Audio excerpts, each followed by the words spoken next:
the pressure was on, but any racer, any competitor, that's what they want. They want their backs up against the wall. They want the pressure. You got one shot. You got one burnout. You got one launch, 160 foot, one shot to get it done. When you see the rest of the video of me screaming and yelling, that's just raw, uncut emotion, because that's what it is. It's a lot of hard work, blood, sweat, and tears, and it's the entire team that makes it possible.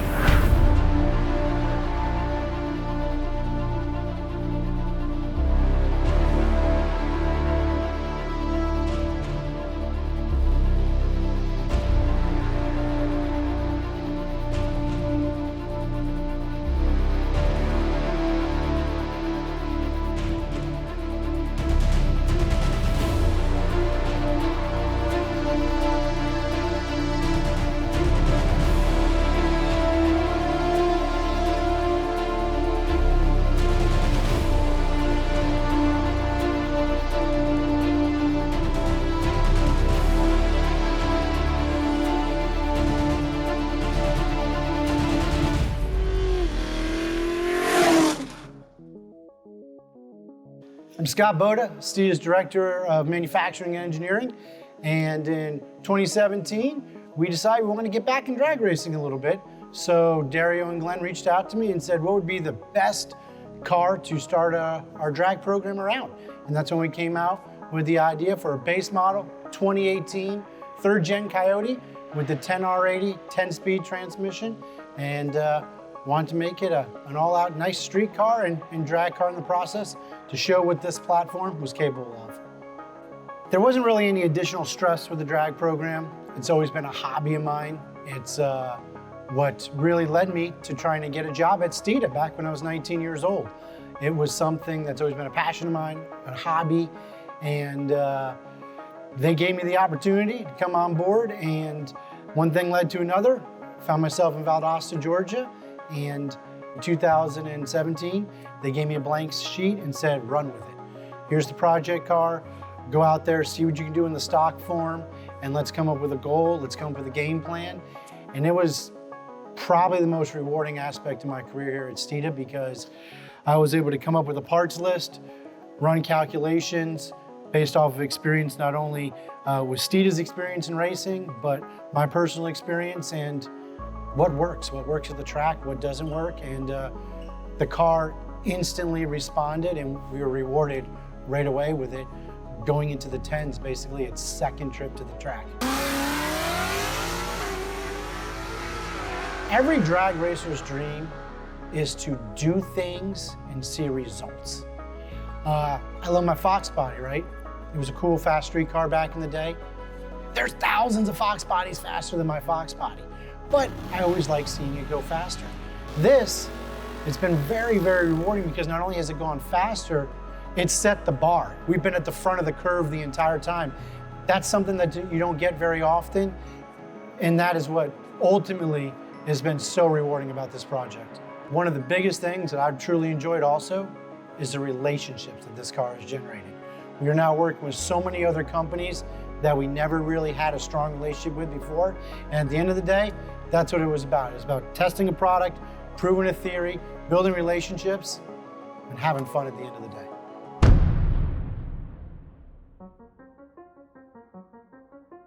Glenn drives it up, puts 400 miles on it, take it to the track that weekend, rip out some 1220s, try our open air, cold air kit, don't like the results. Send down a pompano, come up with a parts list, long tube headers, off-road pipes, 409 gears, take advantage of that 10R80 transmission. Nobody had a torque converter at the time. So sticky Mickeys, a drag pack with some help from Raystar. Boom, some lightweight mods. We were the first car in the 10s, first 2018 naturally aspirated in the 10s in February of 18. Car kind of started snowballing, started getting some more aggressive with things, more weight reduction. We finalized our closed lid cold air intake, largest, coldest mass air temps on the market. And the car just instantly kept responding. Next thing you know, we got a 1070 car. Now Circle D comes out with a kick butt torque converter. We work closely with Chris and Ronnie out there at Circle D. We're trying converter out of converter. Now Lund comes on board. We need a trans brake. We need to launch this car harder. He comes on board. We go, now we're running mid 10s. Now it's 1030s, 1025. We ripped the heads off the car, we sent them out to get ported. We know the push to the nines was very important. Only one could be the first to the nines. Get the heads on the car, go out to the track, break the diff, first freaking pass. Car comes back to the shop, we throw our road race diff in it. We said, you know what, cams just came out from comp cams. Let's get a set of cams on the car, get it to the dyno. It makes great power everywhere. At that time, we've got the CJ on it, ported by Brett Barber. He did the heads up. We go out there November 2nd, 2019, and Robert Ball, great guy, had just set the S550 record, first into the nines 15 hours prior. So the pressure was on. Anything but a 9 wasn't gonna be rewarding. 10:01 off the trailer, 997 next pass. Lund tweaked the tune, went 994, and it was awesome. It was just so euphoric. We had a slight mishap. 5 days later, washing the car, we dropped an exhaust valve. 7 days out of Mod Nationals, Brett Barber, next day airs us ahead. Cut, milled, we changed the valves, we throw a new piston rod in the motor. We make Mod Nationals. I don't know how. Jamie Bell, our tech, burned the midnight oil. Get out there to Mod Nationals, we actually run a 998 that weekend with a Hertz cylinder in the car. The next year, it's all about little things, aerodynamics, sweet wheels, lighter wheels from Build Specialties. Working on our 60, but we were going to the track consistently, knowing we weren't gonna go faster, but let's work on other things. Let's help our customers, right? Help Letitia, Danny reach their goals. Letitia, second one ever into the nines. And finally, late this summer, 2020, we said, let's address this short block. It's been hurt for almost a year now. We sent a stock short block out to Brett Barber.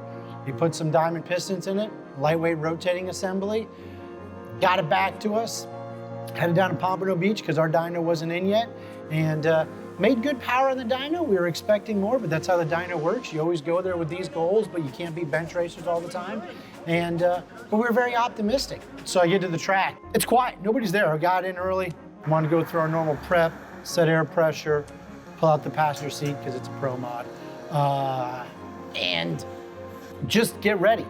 Then I start really getting excited. People that have never been to the drag strip before, Steve Chigasola, Dario comes out. The entire Steeda Pompano team came out. And it's because they heard us making noise. The last 2 days at the shop down there in Pompano, we're shaking walls, we're rattling on their chairs. People are out there in the dyno room saying how badass the car sounds, how no car's ever been on the dyno making those kind of noises before.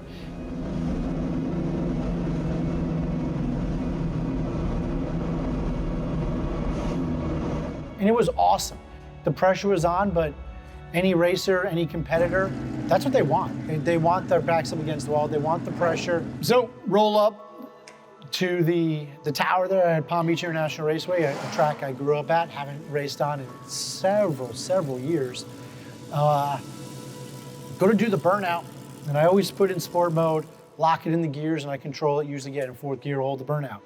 Something happened in the burnout box. I see first gear flash on the dash. I paddle shift it back up. There's no smoke. I look in the mirrors, there's no nothing. That's weird, okay, whatever. Let's just line it up, shallow stage it, and we're gonna send it. Launch the car, it feels great. Instantly I see on the scoreboard at the end of the track a 1:40 short time. Oh wow, I know it's gonna be a good pass. We've only done that one other time off the foot brake, and that was where the prototype converter that Circle D had sent us over the summertime. So I knew it was a good pass. It kicked and pulled every one of those gears. It felt good. I'll be honest, I was screaming inside the car before we even turned off. I knew it was a good pass. Knew it was solidly in the nines. I figured it was a mid to low 80 at the time, just by going off of my gut. Pulled to the ticket booth, see the same darn guy that's been there for 20 years, and I screamed and yelled. I saw that 978, and it was pretty euphoric. It was an awesome moment. That's what it's about, baby! That's what it's about! Yes, sirree! Woo! Woo! Brett Barber, Lund tuning those cylinders, Ford Innovations, supplying us that extra fuel we need, powered by Circle D torque converter, and then the Steeda suspension's where it's at, making it happen. That's what you do. 978 at 141 off the trailer with 1:40 short time. Steeda, where speed matters. Woo! Yeah! Congratulations. Clean. Yes. You got the Hard slip. work. Don't Yes. lose it. Yes. What kind of short time? 1:40. Time. For the first time ever, we're now the fastest 15 in Europe. It's not about dynos and big horsepower numbers. It's about maybe what you do under the curve, because you're only at 8,000 RPMs for so long, and years and years and decades. And thanks, Dario, for the opportunity, and Glenn. Awesome. Couldn't be happier. What a great team to be a part of. It was a long year. It was a long 405 days since we had been that fast. And it just showed that all the little things we did throughout the year really did do something, even though we didn't see the results because the motor was hurt. But it's because of people like Brett Barber, John Lund, Comp Cams, Chris Seahorn, the guys at Circle D. Everything is starting to come together on the car. We heard the transmission on the next pass out there at Palm Beach International Raceway. I know it's got a 60 in it the way it sits on the regular old VPC 85. And 2021 should be pretty exciting.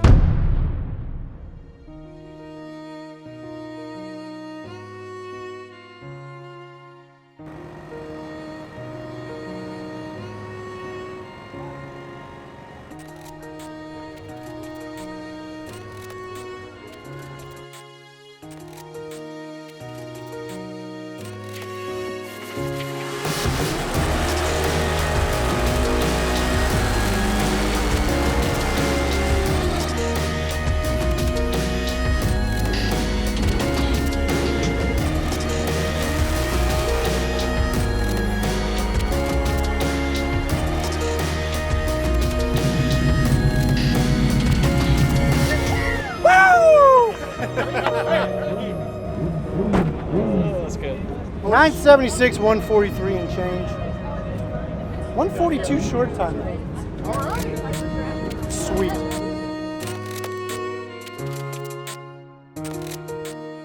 For the first time ever, there's not a faster NA S550 on the planet than the Steeda Silver Bullet. And that's thanks to the team at Steeda, all those great sponsors on the fender. And as far as what's next for Steeda, it's to try and stay at the forefront, try to keep pushing these envelopes, and hopefully when that new chassis comes out, we do it again.